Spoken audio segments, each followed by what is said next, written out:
క్రీస్తునాథునియందు ప్రియులకు సహోదరి సహోదరులారా, యేసుక్రీస్తు నామములో ఈ యొక్క క్రీస్తు సందేశమునకు మేమందరినీ కూడా హృదయపూర్వకంగా ఆహ్వానిస్తున్నాము.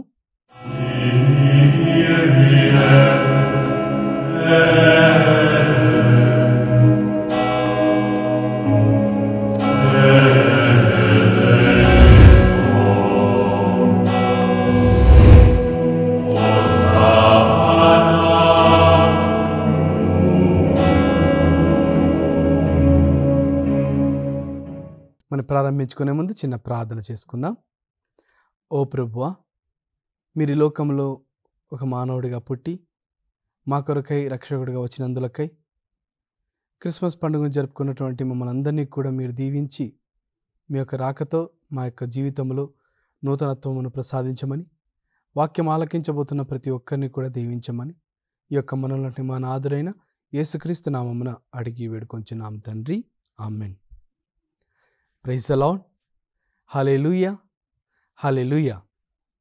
ప్రియ సహోదరి సహోదరులారా, ఈ యొక్క క్రీస్తు సందేశంలో మనం ఈరోజు ధ్యానించుకునేటటువంటి అంశం క్రీస్తు పుట్టుక. జస్ట్ 3 రోజుల క్రితమే మనం క్రిస్మస్ పండుగను జరుపుకొని ఉన్నాం. ఈ లోకంలో యేసుక్రీస్తు మానవుడిగా పుట్టాడని, తను పుట్టినటువంటి విధానం, తను ఏ విధంగా ఈ లోకానికి వచ్చాడు, అదేవిధంగా మరి గొల్లలు, మరి జ్ఞానులు ఏ విధంగా క్రీస్తును సందర్శించడం మనము క్రిస్మస్ పండుగ ద్వారా జరుపుకొని ఉన్నాం. అంతేకాదు, ఈ యొక్క క్రిస్మస్ సందర్భంలో సంతోషంలో ఉన్నటువంటి మనమంతా కూడా ఎన్నెన్నో విధాలుగా ఈ యొక్క క్రిస్మస్ పండుగను అర్థవంతంగా ఉండడానికి ధ్యానించుకొని ఉన్నాం. మరి ముఖ్యంగా క్రిస్మస్ పాటలు పాడుతూ, పశువుల పాకను తయారు చేస్తూ, సంఘస్థులంతా కలిసి విచారణ గురువుతో కలిసి క్రిస్మస్కు సంబంధించినటువంటి ఏర్పాట్లు చేయడం. మరి క్రిస్మస్ అనగానే ఆనందం, సంతోషం మన జీవితంలోనికి వచ్చింది అనేటువంటి భావనతో మనమందరం కూడా బంధుమిత్రులతో ఒకరికొకరు సంతోషాన్ని పంచుకొని ఉన్నాం. మరి అంతేకాదు, ఈ యొక్క క్రిస్మస్ సందర్భంగా మనము ఎంతో మందిని సంతోషంగా ఉండాలని భావిస్తూ వారికి ఒక సంతోషకరమైనటువంటి, ఒక ఆనందకరమైనటువంటి వార్తను మనం అందరం కూడా ప్రపంచానికి అందజేస్తున్నాం. మరి యొక్క క్రీస్తు పుట్టుక, దానికి ఉన్నటువంటి అర్థం ఏమిటి? క్రీస్తును మనమందరం కూడా ఈ లోకంలో పుట్టాడు అని విశ్వసిస్తూ ఉండగా ఎందుకు ఈ లోకానికి యేసు ప్రభు రక్షకుడుగా వచ్చి ఉన్నాడు, మరి ఏ విధంగా మనకు రక్షణ ఇవ్వాలి అనేటువంటి విషయాలను మనము ఈ యొక్క క్రీస్తు పుట్టుక అనేటువంటి అంశం ద్వారా ధ్యానించుకోబోతున్నాము. ఈ యొక్క రక్షకుడిగా వచ్చినటువంటి ఆ యొక్క ప్రభువును మనమందరం కూడా రక్షకుడిగా స్వీకరించాలి, విశ్వసించాలి. వీటితో పాటు ముఖ్యముగా మనకున్నటువంటి పరిస్థితులను మనం గమనించుకోవాలి. మన జీవితంలో క్రీస్తు పుట్టాడు అంటే, మనకు రక్షకుడిగా వచ్చాడు అంటే, ఈ యొక్క రక్షణను నేను స్వీకరించడానికి సిద్ధంగా ఉన్నానా లేదా అని మొట్టమొదటిగా తెలుసుకోవాలి. రెండవదిగా, నేనున్నటువంటి స్థితి ఏమిటి? నేను పాపంలో లేను, నేను చేస్తున్న అన్నీ కూడా సక్రమైనదే, నేను జీవిస్తున్న జీవితం అంతా కూడా సక్రమంగా ఉంది అని ఒకవేళ భావిస్తే రక్షణ మనకు అవసరం ఉండదేమో. మనము నీటిలో పడనంత వరకు ఏ విధంగా అయితే ఈత నేర్చుకోవాల్సినటువంటి పరిస్థితి మనకు అవసరం ఉండదో, ఎప్పుడైతే నీటిలో పడతామో అప్పుడే మనకు అర్థమవుతుంది, నాకు ఈత నేర్చుకోవడం చాలా చాలా ముఖ్యమైనది అని తెలుసుకుంటాం. మరి అదేవిధంగా నేనున్నటువంటి స్థితి పాపపు స్థితి, నాకు దేవుని రక్షణ అవసరం అని మనం భావించినప్పుడే, విశ్వసించినప్పుడే దేవుని యొక్క రక్షణ కూడా పొందుకోవడానికి కోరుకుంటుంటాం. లేకపోతే ఎన్నో సందర్భాల్లో మనం జీవిస్తున్న జీవితాన్ని మనం అంతా సక్రమంగా ఉందని భ్రమపడి మనం ముందుకు వెళ్ళిపోతుంటాం. ప్రియ సహోదరి సహోదరులారా, కావున మత్తయి సువార్త 1వ అధ్యాయం 22, 23 వచనాలు చదువుకుంటే మనకు యేసు ప్రభు ఈ లోకానికి పుట్టడానికి ఉన్నటువంటి రెండవ కారణం కూడా మనం తెలుసుకోవచ్చు. అదేమిటంటే, ఇదిగో కన్య గర్భము ధరించి ఒక కుమారుని కనును, ఆయనను ఇమ్మానువేలు అని పిలిచెదరు అని ప్రవక్తతో ప్రభు పలికిన నెరవేరినట్లు ఇదంతయు సంభవించెను. ఇమ్మానువేలు అనగా దేవుడు మనతో ఉన్నాడు అని అర్థము. ఈ యొక్క రెండవ విషయం కూడా ఎంతో అద్భుతమైన విషయం. అదేమిటంటే, పరలోకంలో దేవుడు ఉండగా భూలోకంలో మానవులై ఉండగా ఆ యొక్క పరలోకానికి భూలోకానికి ఎలాంటి వ్యత్యాసం ఉండకూడదని, దేవుడు దూరంగా ఉండకూడదని, నన్ను దేవుడు ప్రేమిస్తున్నాడు కావున నీతో నాతో ఉండడానికి ఆ ప్రభు ఈ లోకానికి వస్తూ ఉన్నాడు. ఇమ్మానువేలు అనగా దేవుడు మనతో ఉన్నాడు. అనగా మానవులమైన మనము ఈ భూమిలో జీవిస్తున్నప్పుడు, ఈ యొక్క జీవిత కాలాన్ని మనము ముందుకు తీసుకొని వెళ్తున్నప్పుడు ఎన్నో సందర్భాల్లో మనకు కనిపిస్తున్నటువంటి వ్యక్తులు, మనకు ఎదురవుతున్న పరిస్థితులు, మనకు వస్తున్నటువంటి కష్టమును చూసినటువంటి మనము భ్రమలో పడిపోతుంటాం. నేను ఎవరిని నమ్మాలి, ఏ విధంగా జీవించాలి, నేను ఎందుకు ఇతరుల మీద ఆధారపడాలి, నాకంటూ ఎవరు లేరు అనేటువంటి ఆలోచనలతో మనం సతమతమవుతున్నటువంటి ఈ యొక్క పరిస్థితుల్లో దేవుడు నీకు నాకు గుర్తు చేస్తాడు. అదేమిటంటే, దేవుడు మనకు దూరంగా కాదు, దేవుడు మనతో ఉన్నాడు. అతను సర్వదా మనతో ఉండడానికే ఈ లోకానికి వచ్చాడు అని నీవు నేను గ్రహించాలి. మరి ఈ యొక్క రెండు కారణాలను మనం గమనించుకుంటే, ఒకటి యేసు ప్రభు మనకు రక్షకుడుగా వస్తున్నాడు, రెండవది ఆ యొక్క యేసు ప్రభు మనతో ఉండడానికి వస్తూ ఉన్నాడు. ఈ రెండు విషయాలను మనము ఒక్కసారి మనం గమనించుకుంటే క్రిస్మస్ పండుగ మనకు ఎంతో అర్థవంతం అవుతుంది. లేకపోతే క్రిస్మస్ పండుగ వచ్చింది, పూజకి వెళ్ళాము, అర్ధరాత్రి పూజలో పాల్గొన్నాము, పాటలు పాడాము, స్వీట్స్ పంచుకున్నాము, మన అన్ని విధాలుగా హ్యాపీ క్రిస్మస్ అని ఇతరులకు తెలియజేసుకున్నాము, అంతటితో క్రిస్మస్ అయిపోతుంది. కానీ ఈ యొక్క క్రిస్మస్ ఆ విధంగా కాకూడదు. ఈ యొక్క క్రిస్మస్ మనం జరుపుకొని ఉండగా ఈ యొక్క క్రిస్మస్ తర్వాత నీవు నేను విశ్వసించవలసినటువంటి రెండు విషయాలు. అదేమిటంటే, నాకు క్రీస్తు రక్షణ అవసరం. క్రీస్తు రక్షణ అవసరం అని మన జీవితంలో మనం గ్రహించగలిగినప్పుడే క్రీస్తు రక్షణ మన మీద ప్రకాశింపబడుతుంది. రెండవది, ఈ యొక్క జీవితంలో నేను ఒంటరిగా వచ్చాను, ఒంటరిగా వెళ్ళిపోతాను అని భావిస్తున్నటువంటి మనము, ఆ యొక్క ప్రభు మనల్ని ఒంటరిగా వదిలిపెట్టడం లేదు. యేసు ప్రభు ప్రతి సందర్భంలోనూ, ప్రతి విషయంలోనూ, ప్రతి పనులలోనూ మనతో ఉన్నాడు అని నీవు నేను గ్రహించాలి. ప్రియా సహోదరి సహోదరులారా, ఈ తాత్కాలికమైన జీవితం శాశ్వతమైన జీవితమునకు సంసిద్ధం చేసుకునేటటువంటి ఒక అవకాశమే అని ఈరోజు నీవు నేను గుర్తు చేసుకోవాలి. మరి యేసు ప్రభు ఈ లోకంలో రక్షకుడుగా పుట్టాడు అంటే, దేవుడు ఈ భూలోకంలో ఉన్నటువంటి ప్రజలను దేవుడు ఎన్నుకున్నాడని, మరి ఎన్నుకున్నటువంటి ఆ యొక్క ప్రజలకు దేవుడు శాశ్వతంగా మనతో ఉండాలని, ఆ యొక్క శాశ్వతమైన జీవితం ద్వారా నీకు నాకు శాంతి సమాధానం వసగాలని ఈరోజు మనం నేర్చుకుంటున్నాం. మరి ఆ యొక్క దేవుడు మనతో ఉండాలంటే, మన జీవితంలో రక్షకుడుగా పుట్టాలంటే మనము ఒక ప్రదేశముగా మారాలి. మన యొక్క జీవితంలో దేవునికి ఒక చోటు ఇవ్వాలి. ఒకసారి మనం వాక్యం చదువుకుంటే లూకా సువార్త 2వ అధ్యాయము 11వ వచనంలో, నేడు దావీదు నగరమున మీకు ఒక రక్షకుడు పుట్టెను, ఆయన క్రీస్తు ప్రభువు. యేసు ప్రభు ఈ లోకం పుట్టడానికి దావీదు నగరాన్ని ఎన్నుకున్నాడు. ఆ యొక్క దావీదు నగరంలో కూడా ఇంకొక ప్రదేశాన్ని ఎన్నుకుంటున్నాడు. అది 12వ వచనం చదువుకుంటే, శిశువు పొత్తిగుడ్డలతో చుట్టబడి పశువుల తొట్టెలో పరుండబెట్టబడి ఉండుట మీరు చూచెదరు, ఇదే మీకు ఆనవాలు అనెను. దేవుడు ఈ యొక్క గొర్రెల కాపరులకు ఒక ఆనవాలు, ఒక గుర్తును చూపిస్తున్నాడు, ఒక సూచన ఇస్తున్నాడు. ఆ యొక్క సూచన ఏంటంటే, ఈ లోకంలో రక్షకుడుగా పుట్టినటువంటి ఒక వ్యక్తి ఆ యొక్క పొత్తిగుడ్డలలో చుట్టబడి పశువుల తొట్టెలో పరుండబెట్టి ఉన్నాడు. అనగా అదొక ప్రదేశం. దావీదు నగరం ఒక ప్రదేశం, పశువుల పాక ఒక ప్రదేశం. ఒక నగరంలో ఉన్నటువంటి ఒక ప్రదేశాన్ని దేవుడు ఎన్నుకొని ఆ యొక్క ప్రదేశంలో ఈ లోకంలో పుట్టాడు అంటే, ఇప్పుడు మానవులమైన మనము దేవుడు చూపించిన ఒక ప్రదేశం కాకుండా మన యొక్క జీవితమే దేవునికి ఒక ప్రదేశంగా మారాలి. మన యొక్క హృదయమే దేవునికి ఆలయంగా మారగలగాలి. అందుకని పునీత పౌలు గారు అంటూ ఉన్నారు, ఇక జీవించేది నేను కాదండి, నాలో క్రీస్తు జీవిస్తున్నాడు.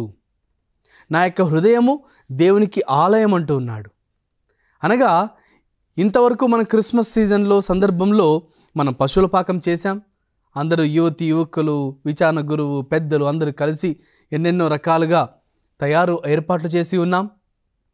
ఈ క్రిస్మస్ పండుగ జరుపుకున్న మనము ఈరోజు వాక్యం వింటున్న ప్రతి ఒక్కరము కూడా ధ్యానించుకోవాల్సిన విషయము, నా యొక్క జీవితము, నా యొక్క శరీరము, నా యొక్క హృదయము దేవునికి ఆలయంగా మార్చుకోవాలి.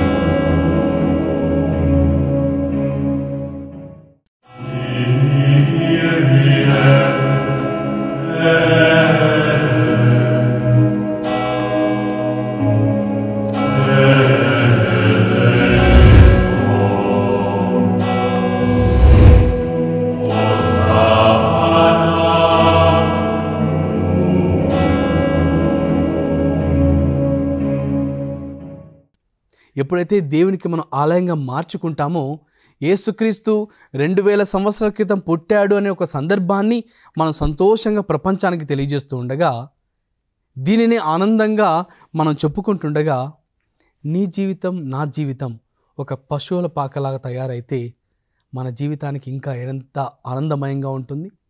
అంతేకాదు, మనం ఎప్పుడైతే మన జీవితంలో యేసును మోస్తామో అప్పుడు గొర్రెల కాపరులు, మరి జ్ఞానులు, ఇంకా ఎంతోమంది సందర్శించే అవకాశం కూడా మనకుంది. అంటే మనం ఎంతోమందికి ఆదర్శంగా, ఎంతోమందికి సాక్షులుగా జీవించవచ్చు. ప్రియా సహోదరి సహోదరులారా, కావున ఈ యొక్క క్రీస్తు పుట్టుక అనేటువంటి అంశం ద్వారా మనం ధ్యానిస్తుండగా నీవు నేను గుర్తుపెట్టుకోవాల్సిన విషయము, యేసు ప్రభు 2000 సంవత్సరాల క్రితం దావీదు నగరంలో పశువుల పాకలో పుట్టాడు. కానీ ఈ సంవత్సరం యేసు ప్రభు నా జీవితంలో పుట్టాలి, నా హృదయంలో పుట్టాలి. ఆ యొక్క యేసు ప్రభుని ఎప్పుడైతే మనం మన జీవితంలో పుట్టడానికి ఒక అవకాశం ఇస్తామో అప్పుడు దేవుడు మనతో ఉంటాడు, రెండవదిగా రక్షకుడిగా ఉంటాడు అని మనం తెలుసుకోవచ్చు. మరి ఆ యొక్క ఒక వ్యక్తి ఏ విధంగా క్రీస్తు యొక్క పుట్టుకను చూసి దాన్ని కనులారా గావించి రక్షణ పొందుకున్నాడో మన ఒక ఉదాహరణ ద్వారా మనం ఒకసారి మనం చేసుకుందాం. లూకా సువార్త 2వ అధ్యాయము 30-31 వచనాలు చదువుకుందాం. ప్రజలందరి ఎదుట నీవు ఏర్పరిచిన రక్షణను నేను కనులారా గాంచితిని. మరి 29వ వచనంలో, ప్రభు నీ మాట ప్రకారం ఈ దాసుని ఇక సమాధానముతో నిష్క్రమింపనిమ్ము. ఈ యొక్క సిమియోను అనే ఒక ప్రవక్త, మరి తల్లి జోజప్ప గారు బాలయేసును దేవాలయం తీసుకుని వెళ్ళగా ఆ యొక్క బాలయేసును చూసినటువంటి ఆ యొక్క సిమియోను ప్రవక్త చెప్తున్న మాటలు, ఇక ఈ దాసుని సమాధానంతో నిష్క్రమింపనింపు, అనగా నా జీవితం ధన్యమైపోయింది, ఇక నాకు జీవించడానికి పెద్ద ఆశలు కూడా లేవు అనేటువంటి తాత్పర్యమును సిమియోను ప్రవక్త తెలియజేస్తున్నాడు. ఎందుకు తెలియజేస్తున్నాడు? కారణము, దేవుని యొక్క రక్షణను కనులారా గాంచి ఉన్నాడు. తను స్వయంగా యేసు ప్రభుని ఎత్తుకొని అనుభవిస్తున్నాడు. మరి ఈ యొక్క ప్రవక్త ద్వారా మనం ఉదాహరణగా నేర్చుకోవాలి. అదేమిటంటే, ఏ విధంగా అయితే ప్రవక్త అక్కడ వస్తున్నట్టు ఎంతోమంది చిన్నపిల్లలను దేవాలయంలో సమర్పించడానికి వస్తూ ఉండగా మరి తల్లి జోజప్పలు గారు తెచ్చినటువంటి ఆ యొక్క బాలయేసును చూసిన సిమియోను ఒక ప్రత్యేకతను చూస్తూ ఉన్నాడు. ఆ యొక్క బాలయేసులో ఇతను రక్షకుడిని గమనించగలుగుతున్నాడు. ఏ విధంగా తను గమనించగలుగుతున్నాడు? ఏ దేవదూత కూడా వచ్చి సిమియోను ప్రవక్తకు చెప్పడం లేదు. గొర్రెల కాపర్లకు దేవదూత చెప్పింది, ఇదో రక్షకుడు దావీదు నగరంలో పుడుతున్నాడు, మీరు వెళ్ళి చూడండి. మరి జ్ఞానులకు తెలియజేస్తున్నారు. మరి అలాంటిది ఈ సిమియోను ప్రవక్తకు ఏ విధంగా చెప్పకపోయినా అతడు పవిత్రాత్మచే పూరితుడయ్యాడు. తను గమనించగలుగుతున్నాడు. ఈ యొక్క బాలుడు ఇతర బాలుల వలె వచ్చినటువంటి ఒక సాధారణమైన బాలుడు కాదు, ఇతను లోక రక్షకుడు. దాన్ని గమనించాడు కావున, తను అనుభవించాడు కావున, తను కళ్ళారా చూడగలుగుతున్నారు కావున తన జీవితము ఇక సమాధానంతో నిష్క్రమింపనిమ్ము. దేవదూతలు కూడా ఆ రోజు పాటలు పాడి అదే, సర్వేశ్వరునికి పరలోకంలో మహిమ కలిగితే భూలోకంలో ఉన్నటువంటి వారికి శాంతి సమాధానము. మరి మనం జీవిస్తున్నటువంటి ఈ యొక్క జీవితం నీకు నాకు తెలుసు ఏ విధంగా మనం నిత్యము కూడా ఎన్నెన్నో సమస్యలతో జీవిస్తున్నాం. మనం డబ్బు సంపాదించినా, మనం సినిమాలకు వెళ్ళినా, నువ్వు చికెన్ బిర్యానీ తిన్నా, ఏది చేసినా అందరం కూడా శాంతిగా సమాధానంగా సంతృప్తిని పొందుకోవాలని కోరుకుంటుండగా ఈ లోక జీవితంలో ఎన్నో సందర్భాల్లో మనకి శాంతి సమాధానం లేవు. మానవులందరం కూడా పరిగెడుతున్నాం. మన యొక్క గమ్యం మనకు తెలియకుండా పరిగెడుతున్నాం. మన యొక్క మార్గం తెలియకుండా పరిగెడుతున్నాం. ఏదేదో ఆశలతో శాశ్వతం అనుకొని జీవిస్తున్నాం. వస్తువులను శాశ్వతం అనుకుంటున్నాం, వ్యక్తులను శాశ్వతం అనుకుంటున్నాం, ముందుకు వెళ్తున్నాం. కానీ ఈరోజు ఈ యొక్క క్రీస్తు పుట్టుక అనే అంశం ద్వారా మన జీవితంలో యేసు పుట్టినప్పుడే దేవుడు నీకు నాకు ఎన్నో సందేశాలను తెలియజేస్తాడు. ఆ యొక్క సందేశాలు ఏమిటంటే, ఇదిగో నేను లోకరక్షకుడిగా వస్తున్నాను, అంతేకాదు నేను ఇమ్మానుయేలుగా మీతో సర్వదా ఉంటున్నాను. వీటిని మనం గుర్తు చేసుకున్నప్పుడు, ధ్యానించుకొనగలిగినప్పుడే ప్రియా సహోదరి సహోదరులారా, లూకా సువార్త 5వ అధ్యాయము 32వ వచనాన్ని చదువుకుంటే మనకు అర్థమవుతుంది. హృదయ పరివర్తనం పొందుటకై పాపులను పిలువవచ్చి తిని కానీ నీతిమంతులకు పిలుచుటకు నేను రాలేదని సమాధానమిచ్చెను. మన యొక్క జీవితంలో శాంతి సమాధానం లేవని ప్రభువుకు తెలుసు. మనం వెళ్తున్నటువంటి మార్గము దానికి గమ్యం లేదని ప్రభువుకు తెలుసు. మనము శాశ్వతం అనుకుంటున్న వాటి కోసం పోరాడుతుండగా అవి శాశ్వతం కాదు అని ప్రభువుకు తెలుసు. కావున ప్రభువే మనతో మన యొక్క హృదయ పరివర్తనం కోసం ఈ లోకానికి వస్తూ ఉన్నాడు. పాపుల కోసం ఈ లోకానికి వస్తూ ఉన్నాడు. అందుకని మనకు రక్షణ అవసరం. ఆ యొక్క రక్షణ కావాలి అంటే మనము మన యొక్క హృదయాన్ని ఈ యొక్క క్రిస్మస్ పండుగ ద్వారా తెరవాలి. ఆ యొక్క ప్రభు నా జీవితంలో పుట్టాలి. పశువుల పాకలో ఇక వద్దు. పశువుల పాకలో 2000 సంవత్సరాల క్రితం యేసు ప్రభు పుట్టాడు.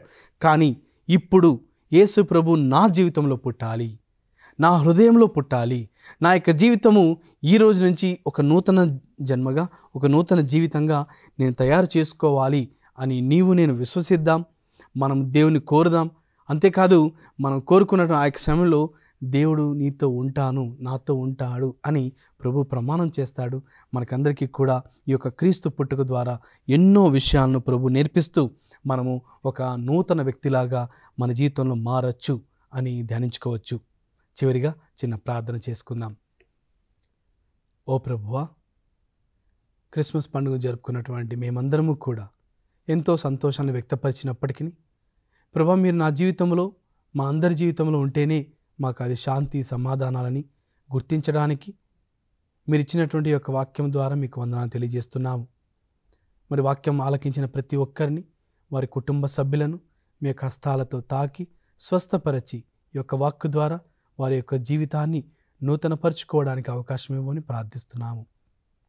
ఈ యొక్క మనల్ని మా నాథులైన యేసుక్రీస్తు నామమున అడిగి వేడుకొంచున్నాం తండ్రి, amen. Praise the lord. Hallelujah, hallelujah.